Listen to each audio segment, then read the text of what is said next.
ازيكم يا حبايبي؟ عاملين ايه؟ النهارده هنعمل مع بعض بسكوت الكوكيز بكل سهوله وبكل تفاصيله سهله جدا، وحاجه كده اقتصاديه وطعمها خطير بجد تحفه. حاجه كده في منتهى الجمال، تاكلها مع كوبايه الشاي بقى يا سلام، بجد حاجه كده خفيفه وتحضيرها سهل، مش هتتوقعوا تحضيره ازاي. لو اول مره تشوف القناه بقى لايك للفيديو الجميل ده واشتراك في القناه لسه مشتركش، اتمنى ان هو يشترك في القناه ويفعل الجرس. تعالوا نشوف الطريقه. انا معايا بوله فاضيه، ودي سكر كوبايه الا ربع سكر مطحون ناعم، وكوبايه الا ربع زبده على زيت، وثلاث بيضات، ودول معلقتين كبار من الكاكاو، ودي شوكولاته، ودي كوبايه دقيق، ومعايا كوبايه تانية عشان ايه احطها واحده واحده بالمعلقه. هنزل بالسكر المطحون الناعم، ودي كوبايه الا ربع من الزبده عليها يعني زيت ميكس، يعني زبده على زيت. وابتدي بقى اقلبهم كده كويس خالص خالص، واعملهم زي كريمه كده، كل ما تدوسي فيها اكتر وتقلبي في السكر اكتر تخليها ناعمه كده تشرب الزبده تدوب في السكر. انا خليها دوبتها جامد ده، وهنزل بالثلاث بيضات بقى. انا اعملها بالمضرب، يعني انا عندي مضرب، حابين تعملوها بايديكم مفيش مضرب مفيش مشكله، الموجود يسد. اعمليها بايديكم على طول على طول كده، او بالمعلقه او بحاجه سيليكون، كله ماشي يعني. انا عندي المضرب وموجود، فهبتدي اعمل بالمضرب. بجد مش هتاخد وقت، وحاجه اقتصاديه مش مكلفه جدا، وحاجه موجوده في البيت بقى كده الاولاد بيحبوها، يعني ما اقولكوش انا عملتها من هنا وهي اتاكلت من هنا. كوبايه ونص من الدقيق، انا هحط الكوبايه على جنب واخد منها بالمعلقه ايه واحده واحده كده. انا معايا كوبايه اهي من الدقيق اهي، هنزل بها واحده واحده كده.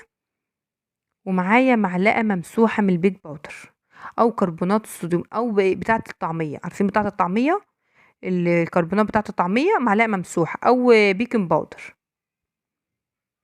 بس هي يستحسن بالخميره بتاعه الطعميه الكربونات، معلقه ممسوحه كده وتحطوها في الكوبايتين او كوبايتين الا ربع من الدقيق.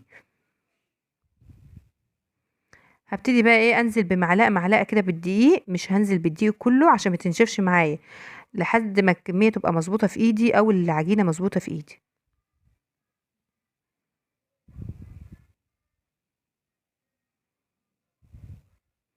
شوفوا انا بنزل بواحده واحده بحرص ازاي، عشان اللي تظبط معايا ما تبقاش سايبه ولا تبقى ناشفه في ايدي. هبتدي بقى اعجن بايديا، المعلقه ما عادش لها دور دلوقتي. هبتدي بقى ايه اعجن بايدي كده اهي. هي عملت معايا اهي، ركنت المعلقه على جنب وعملت بايديا. هي شوف العجينه عملت ازاي معايا. هبتدي بقى، هي طريه اهي مش ناشفه قوي، او يعني مش لسه ما ظبطتش. هبتدي اخد منها بس ايه جزء، هقسمها على جزئين. دي ريحه جوز الهند، انا ما عنديش فانيليا، ودي ريحه جوز الهند. انا بحب اجيب الروايح دي من عند العطار. بحب احطها في الكيكه والبسكوت واي حاجه بحب اعملها، احط الريحه دي احسن من يعني زي الفانيليا. انا قسمت الكميه اللي معايا، وهاخد جزء احط فيه كاكاو. شوفوا العجينه ملزقه ازاي، واخدين بالكم ان العجينه ملزقه مش كامله، مش لسه هتظبط معايا دلوقتي. ومعلقتين من الكاكاو، انا حابه اخلي العجينه غامقه معايا. وهبتدي بقى ايه اعجن كده، نسيب المعلقه على جنب دلوقتي، وابتدي بقى ايه اشرب الكاكاو كله في العجين اللي معايا. على فكره مش هتاخد وقت منكم خالص، وحاجه اقتصاديه بجد، وحاجه حلوه في البيت. واي حاجه بتشتريها من بره بسعر تاني خالص خالص، فدي يعني الواحده بتتباع في الكيسه كده، بتتباع ب4 جنيه الواحدة مغلفة. فدي حاجة حلوة طبعا ونضيفة وأحسن من المحلات، صدقوني هتجربوها وهتطلع معاكم أحسن من المحلات. واكتبوا لي في التعليقات اللي تعمل الكوكيز بسكوت الكوكيز بيطلع معاها كويس، تكتب لي تعليق حلوة كده في التعليقات. بصوا ظبطت معايا ازاي العجينة اهي، شربت الكاكاو كله في العجينة. أنا حابة درجة الغمقان دي، يعني مش حاباها تبقى فاتحة، أنا حاباها تبقى غامقة. هاخد بقى الجزء التاني ده، الجزء الفاتح أو الفانيليا. اهو الجزء الفاتح اهو.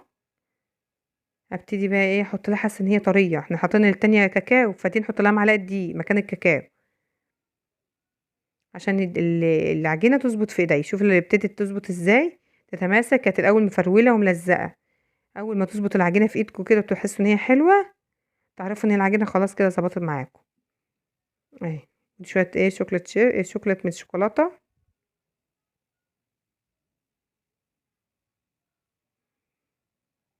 اهي هي لمت نفسها خالص اهي، تحسوا ان هي ملمومه خالص اهي، والعجينه حلوه في ايديا خالص خالص، حاجه كده يعني ايه تحفه. معايا ورق الزبده كده في الصينيه، وهبتدي بقى اكور كور صغيره كده، كلها تبقى حجم بعضها، يعني يا ريت تبقى حجم بعضها، تعملوها حجم بعضها. وتنزلوا بقى الشوكولاته كده، الشوكولاته دي بتتباع عند العطار، اي حد عطار بتتباع عند الشوكولاته الشوكولات ده. هبتدي بقى اكور الكميه اللي معايا كده، واحط الشوكولاته زي ما انتم شايفين كده، عشان تحطوها بشكل عشوائي عادي مفيش مشكله. هبتدي اعدل لكم الشوكولاته اهي، بجد بجد تحفه تحفه تحفه، هتطلع معاكم حاجه خطيره. انا هسويها على درجه حراره 120 في الشبكه من النص في فرن البوتاجاز. هسويها على في النص كده في الشوايه، اول ما بولعش الشوايه من فوق. خلصت الكميه اللي معايا، انا مش هولع الشوايه من فوق، انا بسوي من تحت بس. اول ما اسوي من تحت وحسيت ان هي احمرت من تحت، اقوم مولعه الشبكه من فوق. مفيش خمس مفيش 5 دقايق وهتلاقي الوش احمر من فوق، تقوم مطفي على طول الشوايه من فوق. اول ما تدي اللون الاحمر ده شويه، تقوم مطفي على طول. دي طريقه التسويه بتاعه البسكوت والكوكيز. دي من الحلويات، فبيستوي على نار هاديه. تولع النار من تحت على 120، وتلاقيها احمرت. تقلبي البسكوتيه كده تلاقيها احمرت، تقومي مولعه الشوايه من فوق. وده يبدوب بجد اهو، تسويته تحفه وطريقته تحفه وسهله وبسيطه. وطلع معايا وما خدش مني وقت خالص، بألف هنا وشفا حبايبي. ولو عجبكم الفيديو بقى اتمنى لايك للفيديو وتعليق حلو كده منكم، اكتبولي في التعليقات.